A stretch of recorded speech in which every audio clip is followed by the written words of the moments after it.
Hello and welcome to the Gooner Talk, back again with you guys for another show, for another episode of our Let's Talk Arsenal series, our twice weekly show on a Tuesday and a Friday at 5 p.m. every single week. That way, you know when it's going to be. It's as simple as that. So you know every single morning we do an 8 a.m. show, and every single Tuesday and every single Friday we do a 5 p.m. show, UK time, of course. So you can just tune in, you can put it in your calendar, you can set your alarm clock, like one of those classic, like old style ones, with that, like the ring thing on the top.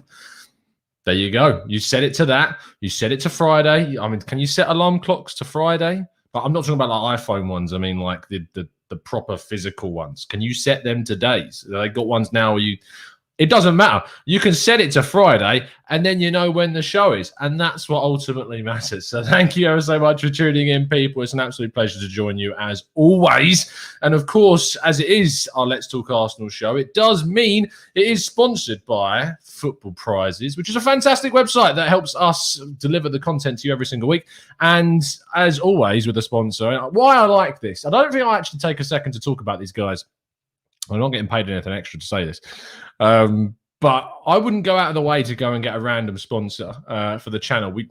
Weirdly enough, we do need sponsors to get stuff like this and what you're watching me on to work at times. But I think it's a great sponsor. I think the ability that we're able to offer you guys Arsenal-related prizes is awesome. Like, it's not me going, here's a piece of equipment to help you shave your hair.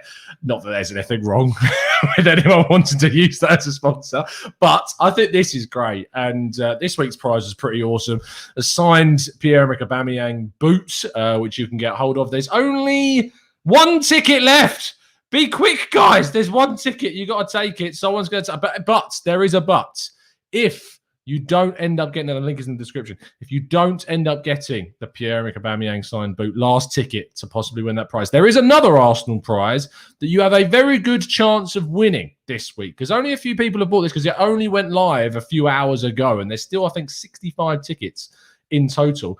Now, I know he's not the most popular figure amongst everybody, but he's been a hell of a servant to this club, Hector Bellerin, and you can get a signed and framed Arsenal photo montage of Hector Bellerin. It's $2.95 a ticket, and let's see how many have been sold so far. 16 tickets so far, and there's 2.5 hours left. 2.5 hours, that's it. So there's a good chance you could get a really good opportunity to win that prize as well. So make sure you go over there, get a ticket before it runs out in 2.5 hours' time. If you want to find out how you win them, once you've bought your ticket, they do a live draw over on Facebook. So it's not done through like an email. They do it on Facebook. So they pick a ball. They've actually got like one of these machines like you see on, if you're in the UK, I don't know if this happens in America, but our lottery machines, like these big spinning things that spin loads of little balls. Do they do that in other countries? I've only grown up with the UK lottery. You'll have to tell me. But these things like spin round, and it's Bill's the guy who does it. He picks them out, and it's completely random. So you see it live if you've won. There's a community that's been built over there as well in their Facebook page, and it's a good kind of community to chat about football. So go check it out. But they're great guys. So I always love giving them a bit of a little bit of help. So there you go. We're here, of course, for our usual Q&A show. This is what our Friday show is. Tuesday shows on LTA, we're joined by a guest, and I'm going to be joined by Clive next week from the Arsenal Vision podcast. So make sure you tune in next Tuesday at 5 p.m. But our Friday show is our Q&A show, where we basically talk about everything. We go in, there's no holds barred. We don't hold back. You can ask me questions about stuff that's going on relating to Arsenal on social media. You can ask me about other channels. You can ask me about whatever. And I'll answer it as best I feasibly can, of course. And what else do? We talk about different topics, just topics that have come up to the fore. I've just seen a lot of Hector Bellerin. He's getting slammed. He's getting absolutely slammed in the chat box. But there it is. It's just the way things work sometimes. Anyway, our first topic does actually revolve around Hector Bellerin, because Mikel Arteta has been speaking about both him and, of course, Joe Willock as well in today's press conference. Halfway through the show, we will reveal which one of our members has won the free ticket into the Aubameyang draw as well, so make sure you stick around for that as well. But without further ado, let's go and read through this press conference. That's probably the best place to start, and then we'll go into some of your rando questions throughout the show. We're going to be here for the next 45 minutes to an hour, so you got loads of time to get your questions in. Anyway, look at that. That is an evil photo photo of Arteta, if you've ever seen one, the tongue sticking out ever so slightly, that is, evil or slightly sensual. I don't really know. Anyway, Arteta says, in regards to kind of summing up our season, he says, well, if you are saying it's a step back because we haven't won a title, then it has to be related. In the league, we have 2 more points than last season. Whoa! Mikel, what are you doing? Why would you say that? But it's nowhere near where we want to be. The fact that we don't have a title so close to grab because we're not in the Europa League final makes it difficult to see more positives. But we were knocked out in the last 16 of the Europa League last season, and a lot of things have been done that were very necessary in this season that are not related to results. But at the end of the day, we are here to win. Why did he say 2 points? Why? That's something I'd say if I was being really, really optimistic. We're 2 points better off, guys. We're 2 points better off. So clearly we've progressed. Yeah. Oh, Mikel. Oh, my man. Anyway, let's go on to the Joe Willock stuff and then I'll get some of your comments going. He says, yes, I'm really happy that things have gone so well because of the potential that he has. I think it was a great sort of system for him to go away and have a different experience. He has grabbed that opportunity in a really positive and remarkable way, and he will come back to us. We will have a conversation with him and plan the next years, plural, for him in the future. And I want to scroll down because there's another thing on Willock, and they say on whether he will definitely stay us next season, and he says for sure, because he's got a contract, and that's going to be here. That's for sure. So Newcastle fans, I'm sorry, he's not going to be yours from the looks of things. But then they do ask about his price tag, and Mikel says, and he has got the responsibility and the test of going to Newcastle to help them get where they want to be. I spoke with the coaching staff there, and they are extremely happy because he was a key part of contributing to the objective they had. That's a real positive for him. So he didn't say anything on his price tag. That was literally it. So he didn't really reveal too much about whether or not that has changed on the price tag side of things. But what I will say is that I think there's more truth in this than, say, his response to the Willian question that we got the other day.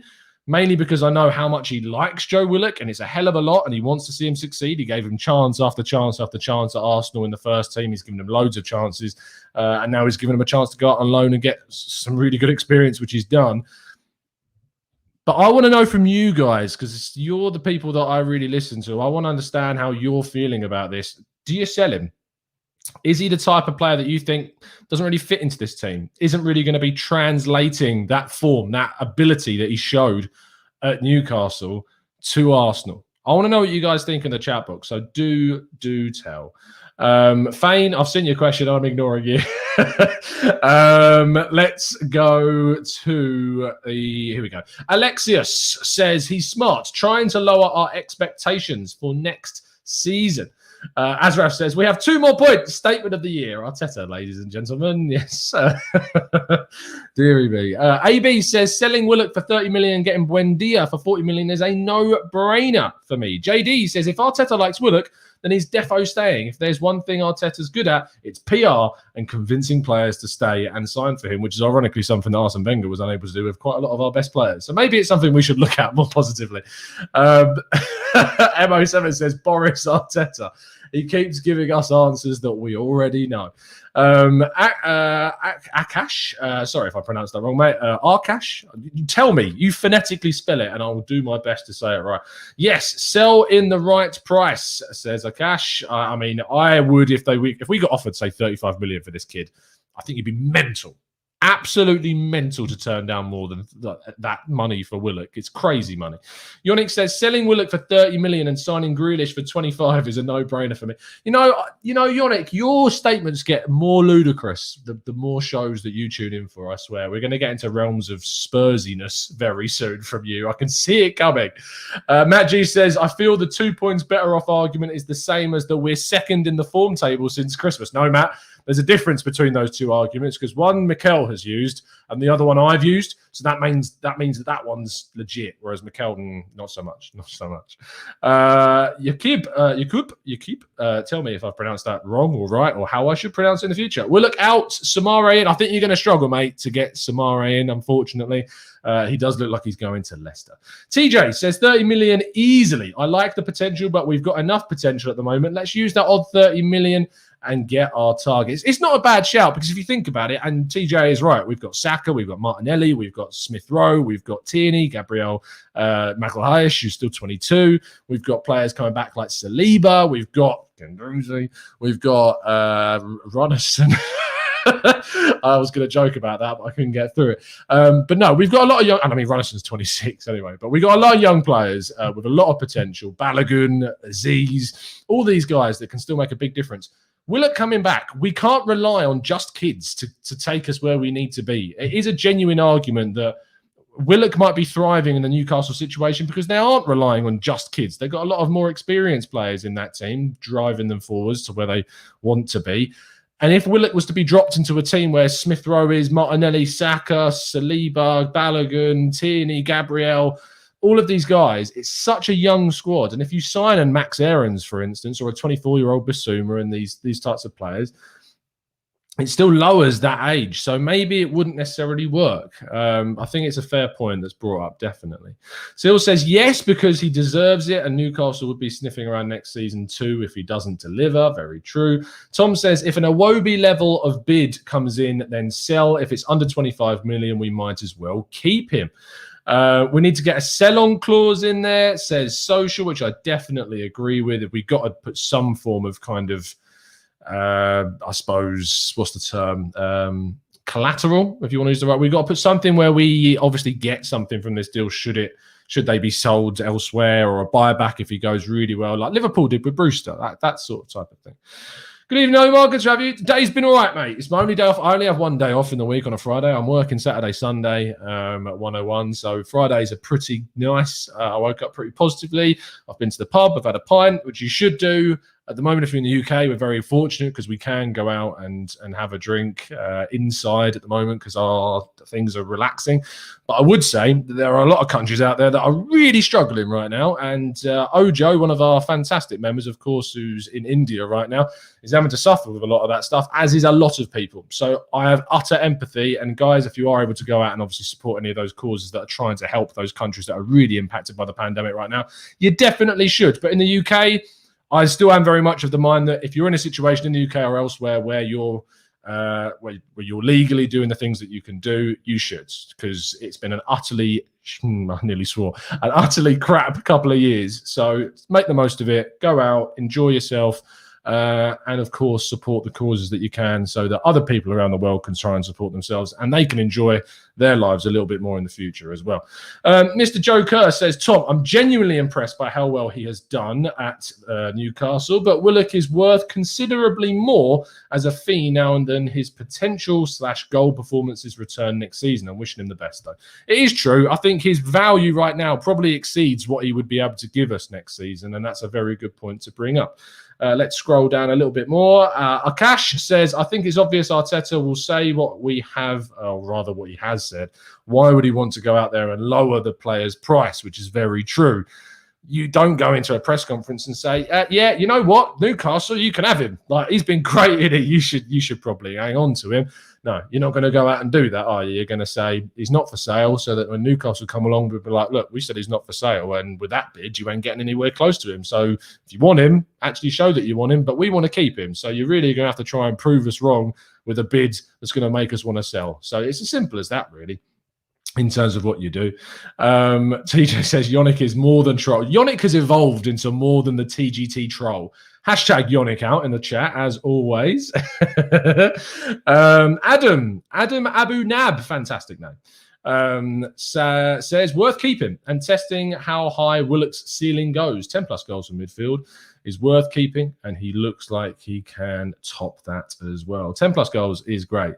And certainly something that we should be looking at as potential. But we've also got to think a bid that's big enough you can't really turn down. But we have done this before. Obviously, we've looked at Emi Martinez's sort of rise after just 10 good games for us, and we sold him for 17 odd million, 20 million quid. And you look at him as the best keeper in the Premier League right now. So it doesn't look so good. As Harvey says, up the likes, people. Let's get those likes up. Come on, we're doing daily. We're doing like 2 or 3 daily shows, and we're putting a hell of a lot of work. So let's hit that like button if you are enjoying the show, of course. How much is Willock's value in terms of what Neptune's asking? I mean, I personally think it's about 30 minimum right now. If you came in with 35, I'd be very tempted to sell. If you came in with 30, I would be going a little bit back and forth. I might pressure. I mean, I don't play FIFA anymore, but do you remember the career mode bits with where you had Petr Cech coming in for his negotiation with his skull cap on? Is it called a skull cap? I'm sure that was something else. I had this discussion with you, didn't I? What is it called? The thing that you put on your head for Petr Cech? It's not.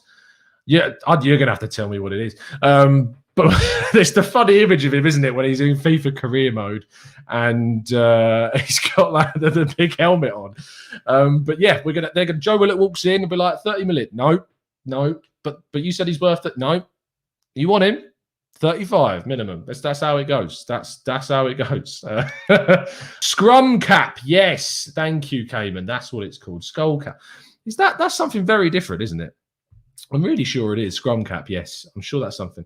Is it a skull cap? The little one that goes on the back of the head in is it Judaism? I think it's a religious thing. I don't know. Education. Tell me in the chat box. Emmanuel says, let us learn from Mainsley's situation last year. A bid came in and we rejected it only to our detriment. Sell Willock while we still can. Nico, a shower cap. That's something very different. Very, very different.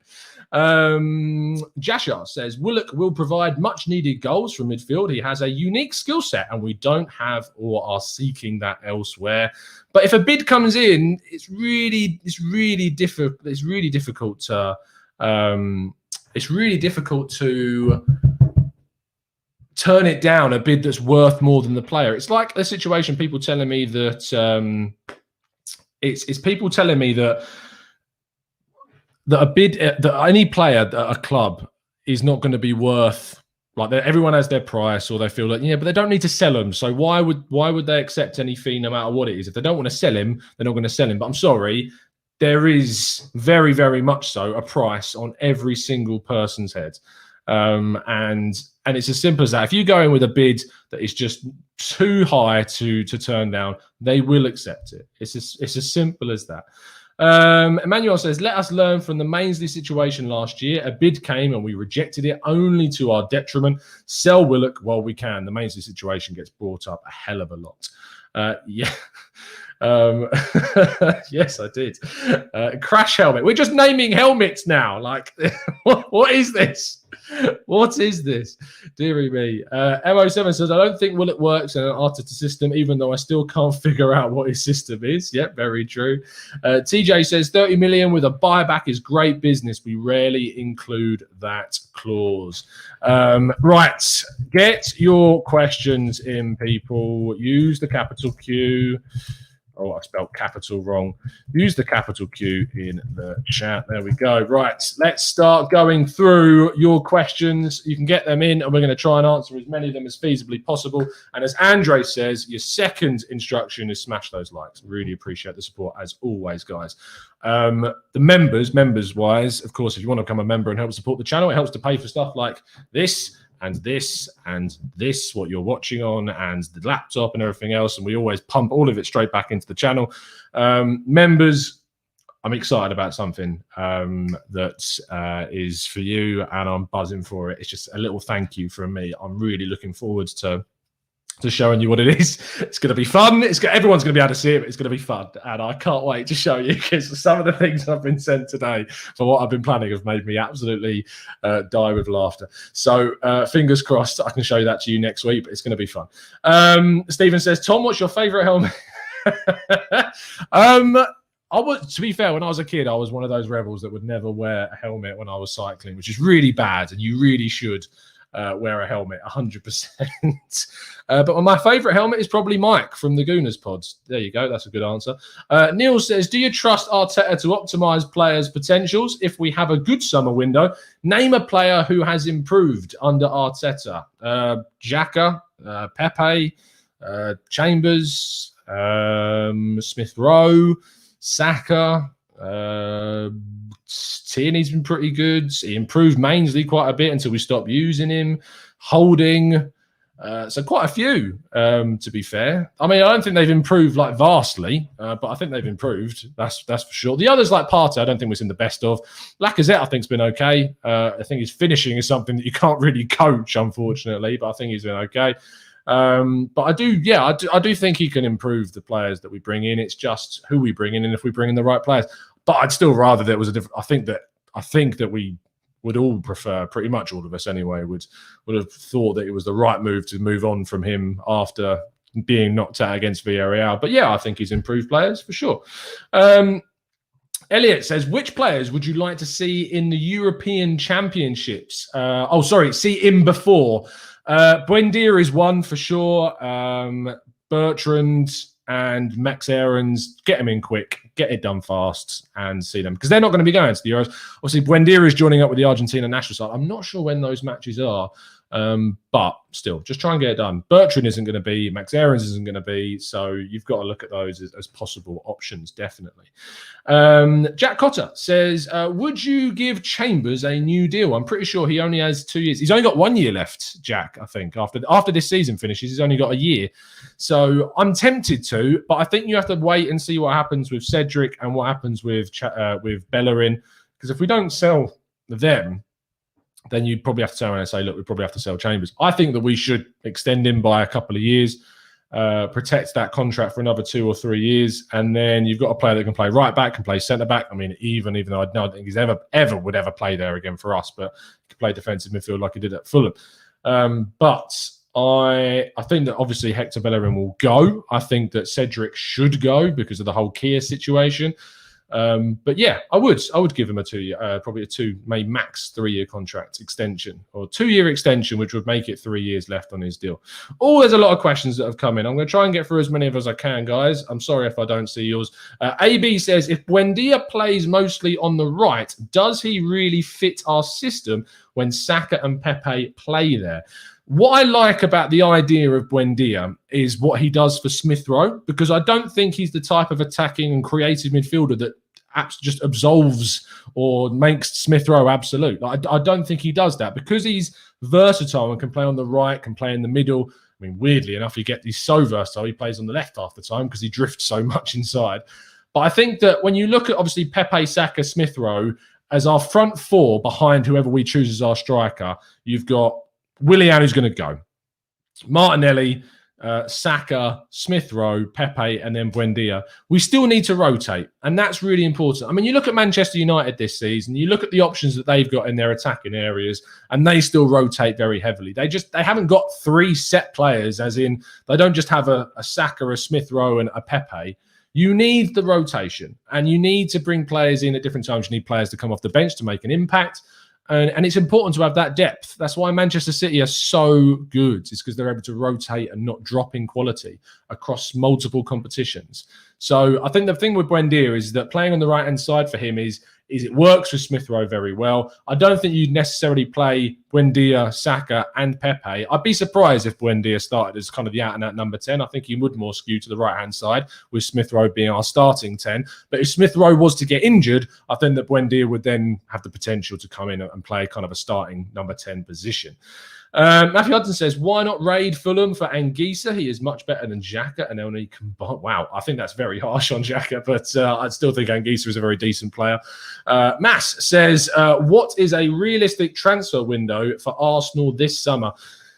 Oh, we did this. I mean, if you haven't watched our video, me and Drew sat down and did a perfect Arsenal summer. Now, I put Eberechi Eze in mine, who, of course, is not going to be available because he's injured for a long time, and he would have been very expensive, and I probably would swap him out now with a Buendia. So my 11, I don't know if I've still got it. Let me just check if I've still got who I picked in my team, because if I do, then I can show you. I have. So let me just, I can show you mine and Drew's teams, actually, because if you didn't tune in for the video, I can show it to you now. Let's stop sharing that screen. Let's share this. If you are listening back to this on audio, I will describe this to you. And as I say that, if you ever think, oh, I've missed TGT, but I don't want to have to watch Tom on YouTube because he's got a well ugly face, you can actually tune into us on Spotify, iTunes, and SoundCloud, because I upload these shows straight there. The only one I don't upload is the Tactical Breakdown. But all the rest, yeah, you can find them on Spotify and SoundCloud and iTunes. All of our shows go up on there. So this was mine and Drew's teams. Now, I'll show you Drew's for comedy value. Drew, bless him, went for Matt Ryan, Aarons, and Bertrand, who I agree with. But then he went for Micah Elise. He went for Mateus Cunha. He went for Jack Harrison, and he went for Mangala, who plays for Stuttgart. He's a defensive midfielder, Belgian international, I believe, as well. So that was Drew's. My perfect summer. Now, you'll have to swap out Eze for Buendia in this situation. I also went for Matt Ryan, Aarons, and Bertrand. I went for Bono in goal because I said, look, I'm pretty done with Leno right now. I'm open to him staying, but if we are going to replace him, I'd quite like Bono from Sevilla, to be honest. 15 clean sheets in the league this season is a joke. So, yeah, someone like him. Basuma, Eberechi Eze, who I said that you could replace with Buendia. And then I chose a left field option in Brendan Aronson from Red Bull Salzburg. He's an American international attacking midfielder. Young kid, bring him in. He's a good option for us. And, you know, we never really sign players that before kind of the big move, if you know what I mean. So we go to sign players when it's too late and they're going to cost us loads. So that's who I went with. That was my kind of perfect summer, as I put it. But obviously now I would switch out Eze for a Buendia, considering the injury. So that was my summer. But if you want to see us talking about those teams in a lot more detail, we did do that video on the channel. So make sure you check that out. It was from Tuesday. So it's still up there. Go and find it. Wow, there's a lot of questions. I'm really sorry if I miss some of yours. I am going to have to try and skip down so that if I miss your question, just put it in again, but don't spam the chat because I'll block you. Azraf says, Tom, any more info on Buendia? Apparently we're going to bid for him in the next few days. Azraf, all I would say is be patient about this situation. Let the season finish on Sunday and then just, get a little bit excited. I shouldn't have said that. I should not have said be excited. I'm excited for the transfer window. I love the transfer window. I love the chaos of it. I love the anger associated. I love the absolutely ridiculous links that we get to, and I love talking about it. That's why I'm excited. But that wasn't a Josh Kroenke style be excited. Just get excited because it's the transfer window and it's just chaos. So I think stuff will start to move after the season finishes. But regarding any more info that I've heard specifically, I've heard nothing more than you've seen reported, Azraf. So no, sorry about that. Elliot says, which players would you like to see? Oh, we've done that one. Isowa says, where is Sarks? Do you mean Saka? I think you do. Best position. Sarks. I didn't know. Who is he? Is he from Red Bull Salzburg as well? No, I think Saka is, I think his best position is on the right-hand side. I think that he's really good cutting insides and obviously playing balls into the box. We saw the cross against Benfica that won us the game. But saying that, he has looked good on the left. Like his crosses into the box are very nice. And his interplay with Tierney was very nice. So I don't know why we have to just nail him down to a position. I think I'm happy to see, I'm happy to see what happens and where he goes and how he develops into either side. I mean, it's great that he's versatile. It's great that we've got an option that can play on either flank. I think that's great. Manu says, player of the season in Belgium is on loan from Ajax. He doesn't want to be there, but the club has an obligation to buy for 5 million. Leeds are interested. Are we interested in a winger? If so, which age? Who is the guy that's on loan in Belgium on Ajax? Or on loan from Ajax? I don't know who it is. You have to tell me, Manu. Leeds are interested. Are we interested in a winger? I think we might be interested in a winner. We'd love some winners. But I think we will be interested in a winger if we see Willian plus maybe another go. Now, I don't know who that other is. It could be Nelson. But if one of those two or both of those go, we might be interested in a winger this summer. But Buendia could fill that spot because he does play centrally and obviously more so on the right-hand side. Russ says, Leno or Matt Ryan for the Brighton game. I think you have to pick Leno because we don't know if Matt Ryan's going to be an Arsenal player next season. So just play your main keeper. For me, it's as simple as that. Tulip says, what are your thoughts on Ornstein's comments on Edu and Arteta showing impressive project to potential players? I've not seen this. I've been busy today. Did this come out today? Let me go on to Mr. Ornstein's Twitter. Have a look what good old Orney's saying. What's he saying about Edu and Arteta? I do subscribe to The Athletic, so I'll be able to read any article that is. But I'm not seeing this at all. I haven't seen anything about this. You'll have to tell me if something pops up, or you can put the quotes in the chat, because I can't see anything about that. But if it's about kind of Edu and Arteta, we know that they're planning for the summer. We know that's what they're aiming to do. We know that they're looking to plan, and they've got different scenarios of where we would finish in the table. We know that we're not going to finish in the Europa League spots. We might get UEFA Conference. I'll be very honest with you guys. The more I talk about the UEFA Conference, I am getting more and more disillusioned with it. That is for darn sure. And I'm starting to feel like the perfect situation is for Everton to win, for us to win, and for Spurs to lose. That might be the best situation that we have. But there's also a little bit of me that wants to see Everton just absolutely screw because all the people that were just like, oh, Ancelotti, just look so stupid. So there is a little bit of me, a really cynical bit of me, that would like to see that, but I don't know. We'll have to wait and see. Bear T says, do you think we will see more of Balogun? I've just missed your question. I'm really sorry. I can't find it now, but Bear T did say, what do you think of Balogun for next season? I'm trying to find your question, but there's so many going fast. I can't actually see them, mate. I'm really sorry. But yeah, I think in regards to, let me just type in Bear T. There it is. I found it. Do you think we will see more of Balogun? I like his energy.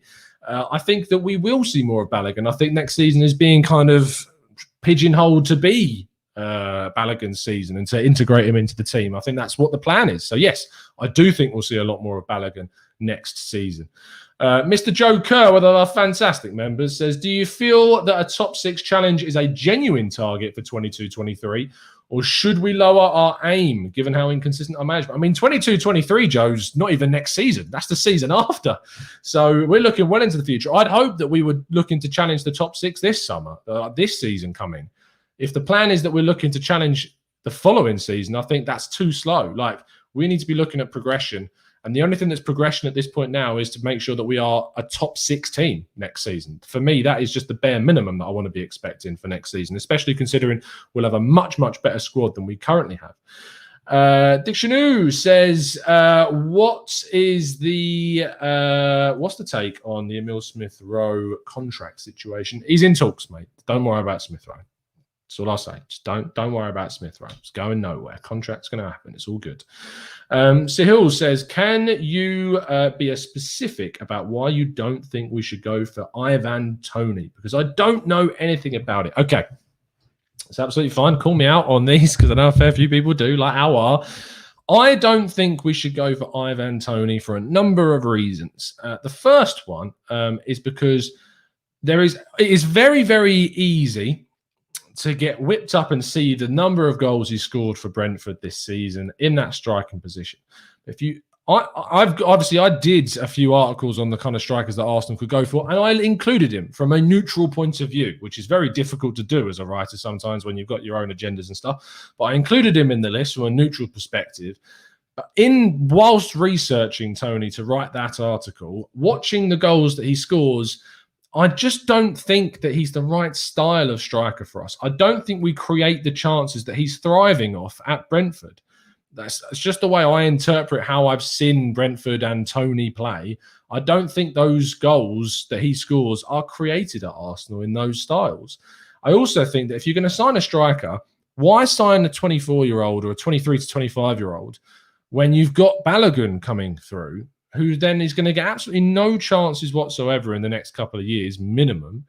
And you've got Lacazette, who's doing fine. He's not amazing, but he's doing fine. He's scored most goals. He scored our most goals this season.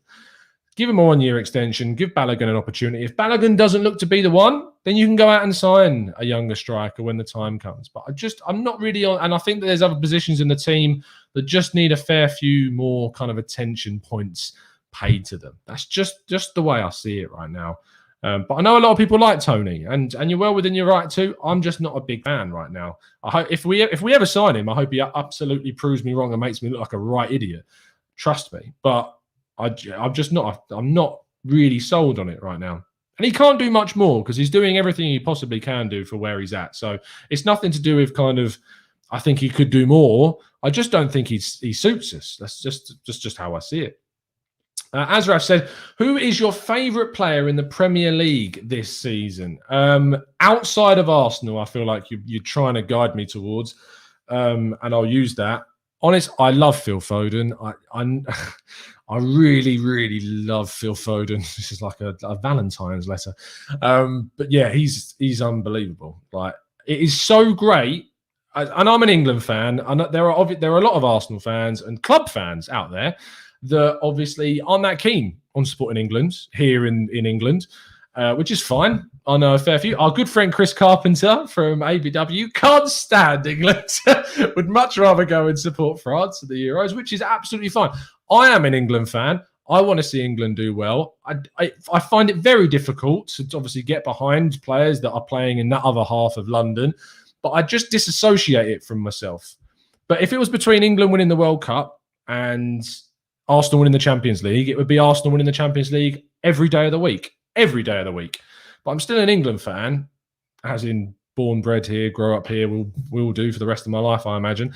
And it's great seeing the youngsters that England have got coming through. Foden, Saka, Smith. I'd love to see Smith Rowe. The thing about supporting England is I went off it in the last kind of 5, 6, 7, 8 years because Arsenal really didn't have anyone in it. They never had anyone in it. It was just Jack Wilshere. That was the only real player that we had in the team.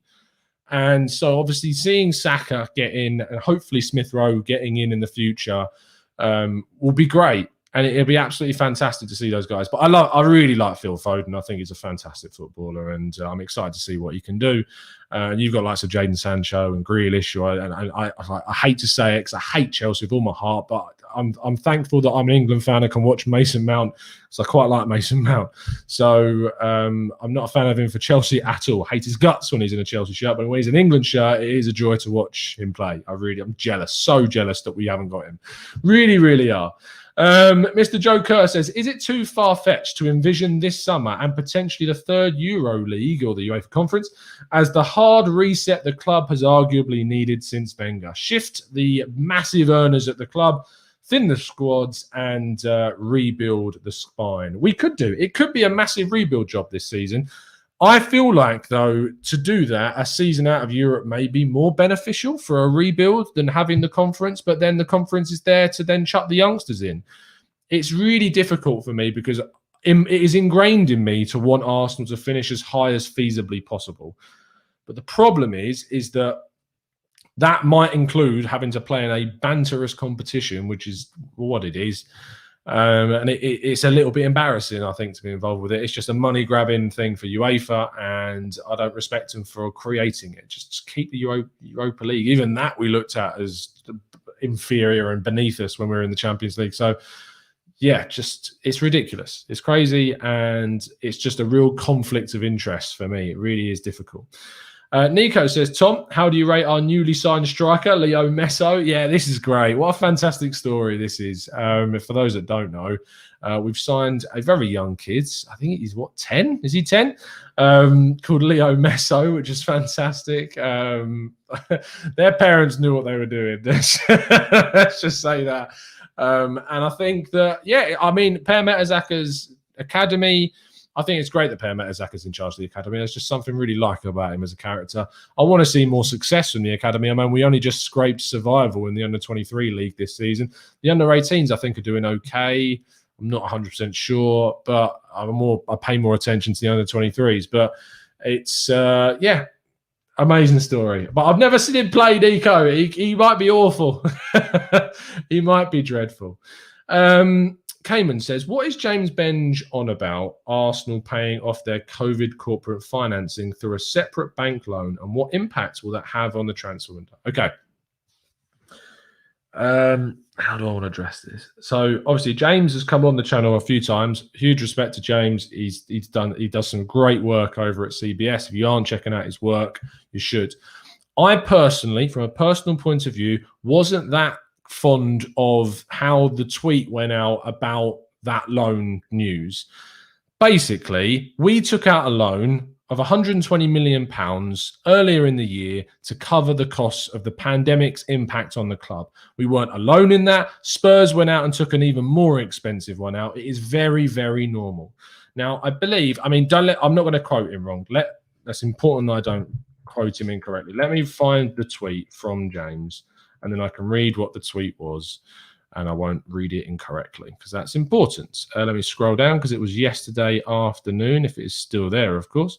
Here we go. So, James Bench, shall I get it up on the screen so you guys can see it? That's probably the most best way to do it, so you guys can see what I'm actually talking about, because you may not have a single idea, or you might not be on Twitter, so you don't know. You lucky, lucky people. So, James Bench tweeted saying, I'm told, there we go. I'm told Arsenal paid off their COVID corporate finance, the CCF loan, or the CFF loan, which is £120 million through a separate bank loan. It was not repaid by KSE. For sake of clarity, corporate refinancing of loans is not necessarily a cause for controversy, and the CCFF loan had to be repaid this month. It is, however, naturally worth being aware, though, of where that debt lies. Now, the reason why I wasn't that keen on the way this was presented is because, obviously, right now, the fan base is very, very, very, quite rightly, angry at the Cronkies, as I am, as I'm sure you are. And it is a very, very volatile situation. And that tweet from James, bless him, love you, James, I do. But the tweet, I thought, really did kind of whip up a big storm about something that, in my view, is not that big of a deal. It's if anything, it's fairly common sense from the club to do that, and from the owners to do that. Because while this loan had to be repaid this month, instead of paying it back when... I'm not the savviest in finances. And Mike, I think Mike from the Gooner pod actually replied to this. He did. He says, the amount of financially incompetent people claiming borrowing money at today's interest rates is a sign of weakness, rather than a sign they anticipate higher growth with those assets than the loan interest rate is insane. If you don't understand it, save the numpty comments. You got to love Mike for his bluntness. And Mike does know finances. Trust me. I'd trust him with my mortgage and everything. Maybe not my mortgage, maybe with my wedding money, maybe that. I don't know what he'd do with my mortgage, but he does know finances. And the thing is, right now, interest rates right now are awful. So the interest rates are terrible. The interest rates are not terrible. The interest rates are in a situation whereby refinancing this loan is fine. It's a very normal thing to do. You take out a loan, you pay off that loan with the new one over a longer term. And I think that Mike turned around, he'll be able to tell me if I'm wrong, and basically said that, look, you could end up like saving money basically by doing it this way. But instead of paying it all back off right now, you're actually better off just taking out another loan in the long run and doing it this way. Refinancing is not a controversial thing. It is not something that should be construed into a hugely problematic thing. So don't overreact to it. Don't go crazy about it. It's just really normal. And unfortunately, it was just a little bit, it did whip up the crowd, I thought. And I just thought it was a little bit, it required a little bit more thought maybe in relaying the news. Because the last sentence by saying it was not repaid by KSE, I get that that's a fact. I get that's a statement. But it just came across a little bit, it whipped up the crowd a little bit. And that was a bit of an issue for me. I hope that makes sense, Cayman. I'm sorry. I'm not a fan. Don't take me as gospel. If you want to really find out more about it, tweet Mike at the Gooners pod. He will respond to you. You will get a response. It might be blunt. He might take the mick out of you, but he'll give you some good financial advice. So there you go. I am not, and I don't think, by the way, James had any bad intentions with the tweet. I just don't think it was very well thought through. That's all I would say. So I hope that makes sense. Ahmad says, I don't think James had any bad intentions. Neither do I. I just thought, it was just poorly worded during a really kind of poor time for that, unfortunately. Let's scroll up. Zamir says, we're going to say next season, maybe finishing 16th is a good reset for the club. Maybe going down the championship is a good reset for the club. Yeah. Oh, dearie me. Jashar says, Tom, do you think the expectation on Bellerin is unrealistic? Of course it is, mate. Every expectation on every Arsenal player is unrealistic. We all want them to be world beaters. Of course we do. It's just the way the world works. After all, he scored against Mulder and Dundalk. He did, but he got very few opportunities, Jashar. And when he was on the pitch, he took them. And that's all you can ask of someone. That's all you can ask of someone is that when they get a chance, is to take it. It's as simple as that. Let's go and scroll up. It's called buying cheaper money in the financial world. Tom, thank you, Mark. Much appreciate the clarification. That's a much simpler way of putting it than I did. Elliot says, could you see the Europa Conference League as a tournament where our youth and squad players could get some much needed experience, leaving our first team to train and be available for the PL and the FA Cup? Elliot, yes, I do see it as that. My concern is that I don't, if you and me were in charge of the club, or we're the manager of the club and we were in the conference, of course we would play loads of kids. The problem is I just don't see that really happening. I think they'll look at it as a competition they can think they can win, and they'll still use a lot of the first team squad. That's just the way I see it. And that's the problem is, yes, it's a great idea to blood the kids and give them that experience, but I just don't see them really committing to that school of thought. It's as simple as that.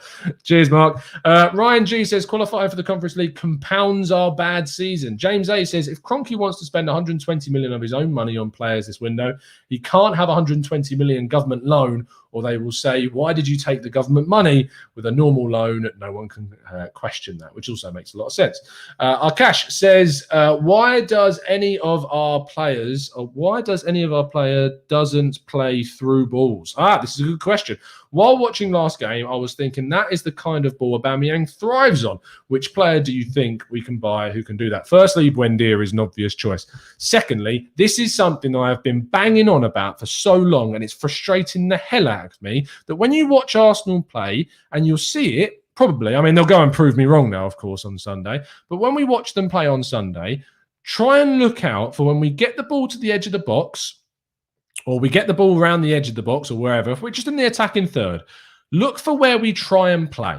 Because I'm so sure, I'd bet a lot of money that we barely ever attempt to play an incisive through ball between defensive lines, a cutting pass that just rips teams apart. I don't know if any of you watched the West Ham-West Brom game, but there was an amazing pass from Jared Bowen that went to Pablo Fornals that he took a shot and it was saved. And Bowen cut inside, and then he played a reverse ball as Pablo made a curling run through the defence, and he was through on goal. Unfortunately, he didn't. I say unfortunately, I'd rather he didn't score, and I'd rather West Brom had beaten them.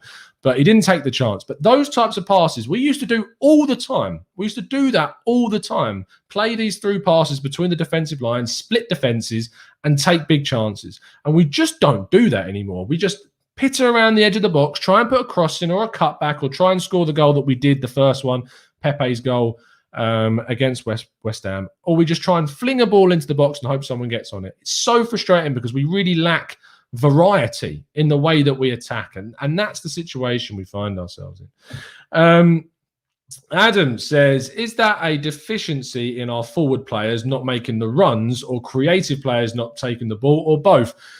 I think it's a lack of direction, Adam, because I look at Lacazette and I look at Aubameyang and they make runs. And actually, to be honest, they have done that the whole time they've been here. They keep making runs and they're not found. And it must be so frustrating to the point where they're probably not doing as many runs as they used to do. It must be so frustrating to be making consistent runs and never taking them. It's so problematic.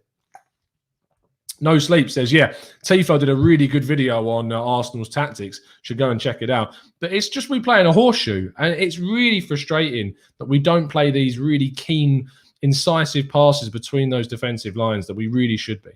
Peter Renner says, Tom, are you worried that if we're able to sign 2 or 3 key players during the summer, that the fans' expectations will be high, like when we got Partey and Gabriel? Peter, mate, Arsenal fans' expectations are always going to be high. It's just the world we live in. You watched the podcast yesterday. Danny got called toxic on the show just because he said it how it is, basically, which is the reality of the fact is that we aren't going to compete with Man City in the short term, maybe ever. We're not going to win the Premier League in a long, long time at the moment. And he basically told it as it is, which is something that I didn't agree with all of what he said, but a lot of what he said was just facts at the end of the day. And people don't like that, especially when they talk about Arsenal in a more of a negative way. But I don't think what he said was toxic. I just thought it was very honest from his point of view, and it was a statement that not many people were going to like. And Peter, yeah, the expectations are always going to be too high. We're Arsenal Football Club. I've been saying this for a long, long time, that when Arsenal were winning things, we have never proven winners of the big, and I mean like the Champions League and the Premier League during the time of the multi-million billionaires. We've just not done it. When we won the league, it was because the teams around us were built with players through recruitment and selling and self-sustaining. Everyone was basically self-sustaining. And you paid for players through good identification of talent, development of youth players, buying from your rivals in a reasonable market. And Arsenal have never proven themselves in an environment of football to be a league winner when it comes down to the billionaire era of the game. And yet our expectations are that Arsenal need to be challenging for titles because we're Arsenal Football Club. It's just not a reality. It's just not the world we live in. It's just not the situation that we have. It's not realistic to believe that Arsenal can be title challengers right now, because we have not. I mean, beyond the fact that we haven't got an owner that's not investing, beyond that we aren't operating at a level of a club that is going to be challenging. We're not making good decisions in the market. We're not selling well. We're not buying well. We're not even appointing and sacking well. We're not doing all the basics that you need to be a title challenger before you even get to the investment. And that investment that's gone into Man City and into Chelsea and into Leicester, they've done it smartly. A lot of it, and the majority of it is done smartly. And that's why they've won titles and won leagues and won trophies or progressed. That's the situation where we're in right now, is that people really do need to get out of the mindset and be a little bit more grounded, in my opinion, about where and who Arsenal are, because it's arrogant. Honestly, the perception of the club by so many and too many is arrogant. Arsenal Football Club is one of the biggest clubs in the world, based on historical merit of where they were during a time that is utterly alien to the football climate that we are currently in. That is the situation. If you want to assess the club realistically, then you need to look at the fact that we have been utterly poorly run for years and years, which is why I am so vehemently cronky out, because the club has been run so badly. Beyond, I want a more connection with the owners. I want them to talk to us, etc., etc. I just want them to run the club properly and like they care and like it matters. That's what I want. It's not going to happen at the moment. It's not just about building bridges between us and the fans. It's about running the club properly. That's what I want to see. It's as simple as that. Patrick says, football died in England the day when Roman came. Now, this is obviously a big point about football died. It died for Arsenal fans. But you don't see City fans done in. You don't see Chelsea fans done. You don't even see Leicester done in. And the Leicester owners not exactly pumped money into that club, other than to buy beers for the fans. That's where the money's going. They're giving stuff to the fan base. Man City's owner, for all of the horrible stuff that goes on behind the scenes, they are still, the Man City ownership is paying for all of the flights for the Champions League final. Now, I've got a lot of criticisms about the Man City ownership for things, but still, could you ever see KSE buying anything like that for us? Of course not. Of course not. And that's the problem. That's the problem. Aaron says, the frustrating thing for fans, I think, is that a few adjustments and we could be running a lot more efficiently. Yeah, and that's absolutely fine. I think it's going to take a few tweaks, Aaron, but over a long period of time and done consistently. That's the thing with us. Consistency doesn't exist at Arsenal. Oh, I've got into a real angry phase, haven't I? We started off and all jokey. Oh, I've gone well serious all of a sudden. This topic really rolls me up. It really, really does get to me that people have just got like... And the thing is that I'll sit here and try and be realistic about what Arsenal are, and yet there'll be people out there that turn around and go, look, my standards are just higher. I've just got higher standards than you. But I put Arsenal on this pedestal up here. Get real, it's not there. That's not the club. That's not the club you're supporting. It's not been that for a long time, and it's been run into the ground very, very poorly. I want Arsenal to be there, but that's not my expectation because it's not real. It's just not realistic right now. It needs to be built over a long period of time. That's not my expectation. That's why I was open to giving Arteta another season to see what would happen, because it is a long-term project. But after that Thursday night against Villarreal, I was like, no, I'm done. Like, he should go at this point, because it's not okay. That's what's happened is not okay across those two legs, across all of the Europa League games this season. All of them, bar Slavia Prague away, have been dreadful. So, but we are going to keep him, and so I'll back him, as you should. Like, I'm an Arsenal fan. I want to see us succeed, and I want to see him succeed. It's just, there you go. Chris P says, hang on, everybody. Tom's on his soapbox. I'm scared. Partey will be epic next season, says Chips and Peas. I love chips and peas. So nice. There's no chips and peas, and even though I'm from Kent and I'm from down south, as you probably can tell from my accent, I love gravy with chips. Just when I used to go to, I know Nottingham's not necessarily up north, but it's up north compared to me. That's where I went to university. Chips and gravy. We went to a friend of mine who was a big Leicester fan. We went to watch Leicester in the season that they won the league at Hull in an FA Cup game. And it was the only bloody game they lost pretty much all season. They got knocked out by Hull in the FA Cup the season that they won the league. I was at that game. It was the only Leicester game I watched, bar the ones that they obviously played Arsenal. But a friend of mine who was a big Leicester fan, obviously we were at uni up in Nottingham, and to go to Hull, it's not that far of a drive. And yeah, it's the only game that we lost. But what I remember about that trip is that we went to one of those like working men's clubs, and chips and gravy up north is unbelievably good. Like, it's just unreal. With peas, chips, gravy and peas. Unbelievable scenes. Chips, cheese and gravy, says Ryan. That's unreal. Now, obviously, gravy in other countries is very different. Now, British gravy is a different caliber.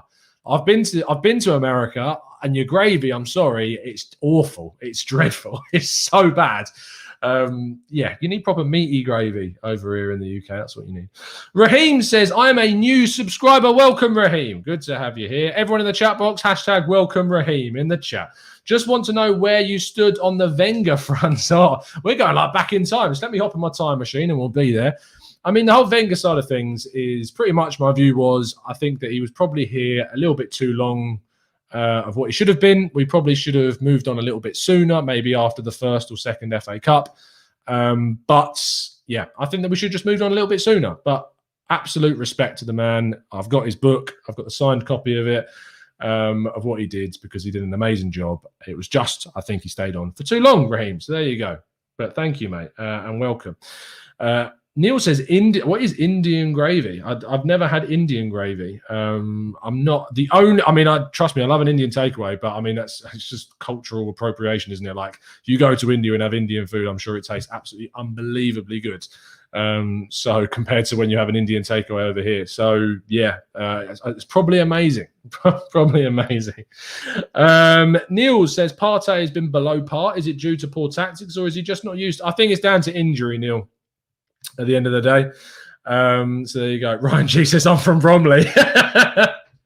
I know you probably from the UK, Ryan, but obviously there's a lot of people listening that aren't from the UK, and that their only experience of gravy may have been from where they're from. And if you're in the US, then, I mean, you tell me if I'm wrong, but when I was in the US, awful gravy. Really bad. And that's when you said chips, cheese and gravy. Wow. It's just the cheese part just made me flashbacks to when I was in New York. Cayman says, apart from Balogun, who are you most excited about from the USEP? Probably Aziz, mate. Aziz or Catalan Kurjan, those two, and Charlie Patino as well. There's quite a few kids coming through. So there you go.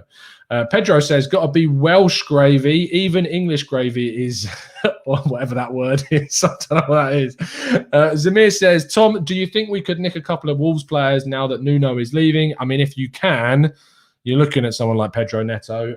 You're looking at someone like, I like Conor Cody, but I don't think we're going to be looking for a centre back, to be honest. Ruben Neves, obviously, is another good player too. Kido Taylor Hart from the youth setup, yes, is a good shout, Ibrahim. And then Asraf, who is the same as my other half, because there are very few things wrong with her. Note plural, but not liking gravy is one of them. And so when we do a roast dinner, I cook our roast dinner, or she'll do the roast dinner, and then she has no gravy. Who has a dry roast? What is wrong with you? Like, what? It's just ridiculous. It's utterly ridiculous. Dry roasts. It's absolutely ridiculous. Chris P says Wenger was a choice. Was a choice bone marrow based sauce. This is getting weird now. Trust Chris to make it weird. Tulip says reading between Arteta's lines, and we have a part on gravy. Love this show. Football and life covers everything. This is the point. This is the Friday Let's Talk Arsenal show. It's going to get mad. It's going to get random. This is what our 5 p.m. on a Friday show is all about. So make sure you tune in every Friday, guys, because this is what we do. I'm going to have to shoot off, actually, because I did say I was going to be off by 6. So I'm going to have to be off by 6. There you go. Absolutely whipped, this guy right here. Got to be off for 6. But no, it's been a pleasure, guys, to speak to you as always. It's been genuinely, it's been an absolute pleasure tuning in with you every single day. It's been a real graft getting up at 8 a.m. Doing the transfer shows, but we're not stopping. We're going to do them every single day as much as we can. I'm meant to be going on holiday in July, but I'm still going to try and sneak to do some videos while we're on. I'll just wait. She'll be asleep, and I'll just, I'll go somewhere and do the videos. So don't worry. We're going to try and keep it with you every single feasible day. As I said already, we hit 22K subs. Thank you so much. We're already on the way to 22.1. But, keep hitting that subscribe button. Keep telling your friends. We do these Arsenal shows every single morning. If you want to help out the channel and help support it, you can join up as a member. And if you join up as an expert member, you can join our Discord server. There's a great community of people in there. They're brilliant. It's just a great community. I mean, if you get a little bit sick of Twitter, because Twitter's a dangerous place and you can get abused for your opinion, the chat box will tell you, those that are in the Discord server, it's just a very nice place to be to discuss Arsenal. We have a good laugh, good chat, and we even chat about stuff like we did there about nothing to do with Arsenal. There's channels for that, music, everything. So if you want to join the Discord server, join up as an expert member and you get the link sent through to you. So there you go. And Balaj says, can we have a gravy emoji? And if you become a member, you can use emojis. I mean, maybe we'll get, if Arteta manages to win us, if Arteta gets in the top 4 next season or wins something else, we'll get an Arteta covered in gravy emoji. That's what we're going to go and do. So there you go. Papa Boyle says, my horoscope said there'd be talk of gravy. Do I listen? Deary me, you guys absolutely are fantastic. You're an amazing audience, and I'm very, very lucky to have you. And I do appreciate all the support. And I plan on paying it back very soon with a specific members video, which is going to go out to everyone, not just the members, but you'll see what I mean when it comes out. It's going to be funny. The guys know what I'm talking about. It's going to be really good. Anyway, thank you so much for tuning in as always. Make sure you drop a like on the video if you've enjoyed it and if I've made your Friday afternoon a little bit chirpier. And then join me tomorrow morning at 8 a.m. for the transfer show. It's been a pleasure as always. And as always, up the Arsenal.